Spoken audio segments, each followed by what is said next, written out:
Hello, tonight I am going to give a little video tutorial of how to make a bobble.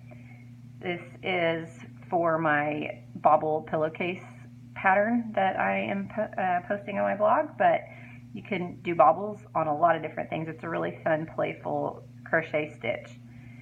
So what you're looking at here is this is the front of the pillowcase. I've done 2 bobble rows so far, and for the third bobble row, which is essentially row 6, I wanted to show you how it looks. So when you're crocheting a bobble stitch, you actually do it on the back. So this is the back side of the pillowcase, and I'm going to crochet the bobbles across. And then when you flip it over, there's the fun little playful puffy bobbles waiting for you. So before I start here, I'll just point out that the way that I wrote this pattern is such that the bobbles are staggered. So you can see the second bobble row, the bobbles are between the bobbles on the first bobble row.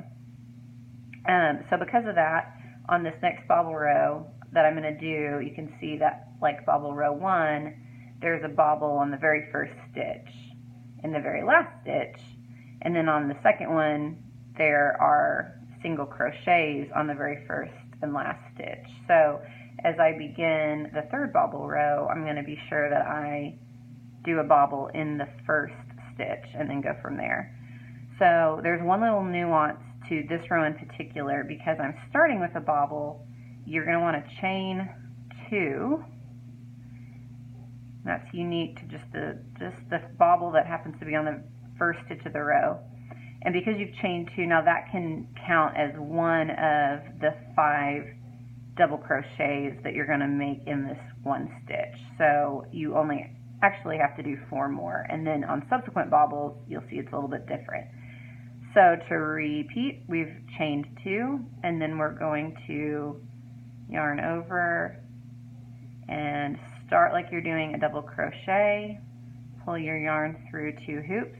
Normally to finish a double crochet you would just pull the yarn through the next 2 hoops and be done, but for the bobble you're going to stop kind of halfway through that stitch, yarn over and do it again, pull through 2 loops, yarn over, do it again, pull through 2 loops, yarn over, do it again, pull through 2 loops. So you can see you've got 5 total loops on your hook right here, and then you're going to yarn over one last time, pull through all of the hoops, and then this is really important, and I may or may not have had to completely start over because I didn't do it, but you want to pull really tight, pull that yarn really tight, and as you can, I'll actually stretch it back out. So as you can see, it doesn't really look like much of a bobble until you pull that yarn really tight, and that's what cinches it and makes it like a little bubble. So pull tight as you can, and then the next stitch is just a single crochet. And since I've pulled so tight, it's a little snug to get through, but that's good. Okay, and so then the next stitch is going to be another bobble. And this is almost exactly the same as what we just did, except that you're not starting with the chained row.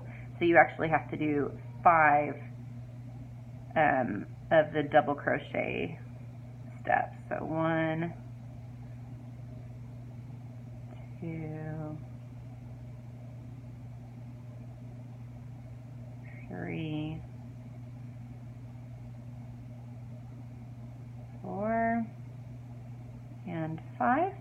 And you'll notice now that you have 6 on your hook. So probably somewhere in the 90% of the bobbles that you do in this project in particular will be like this, where you end up with 6 wraps on your hook that you then yarn over and pull through, pull tight. It's just when you happen to be on a row where you start with a bobble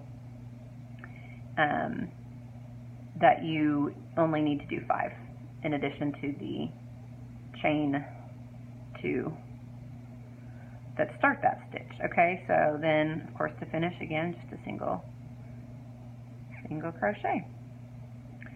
Okay, so I'll flip it back over and you can see how it's looking. So you can see again these bobbles on the third bobble row line up with bobbles on the first bobble row, which are in between the bobbles on the second bobble row. So it's a nice little kind of zigzag pattern, and will go all the way up. A couple tips for this pattern. I actually had to start this one over more times than I'd like to count because of a couple different things. One, I struggled kind of throughout with getting the bobbles off, where I would look back and suddenly realize that the last 4 bobbles were stacked right on top of the previous row. Usually the reason for that was that in between the bobble rows you just go back and do a single crochet row back down the front, and because I've pulled, you pull so tight on that single crochet, those stitches, as you can see looking down on the top, are really small. So you've got your bubble, then single crochet, bubble, single crochet, and so I would end up missing those guys quite a bit and have to rip out and go back. So a couple tips. One is when you're doing the single crochet row, it's probably a good idea to count, or just make sure that you are winding up at the right number of stitches on that row. Second is I got in the habit of every 3 to 4 bobbles, just flipping it over and making sure, kind of like as you're crocheting, kind of flip and just make sure that you're winding up in between the bobbles on the front from the previous row. Yeah, so other than that, the only other tips I have are be prepared that this takes up a lot of yarn, so have maybe more than you think you might need, and it is kind of slow going because every bobble stitch is really 5 stitches in and of itself, but it's a really fun, playful design, and I ended up loving the final product, which is here. I just love the texture of it. It's so fun. And of course, tassels are my love language, so can't go wrong there.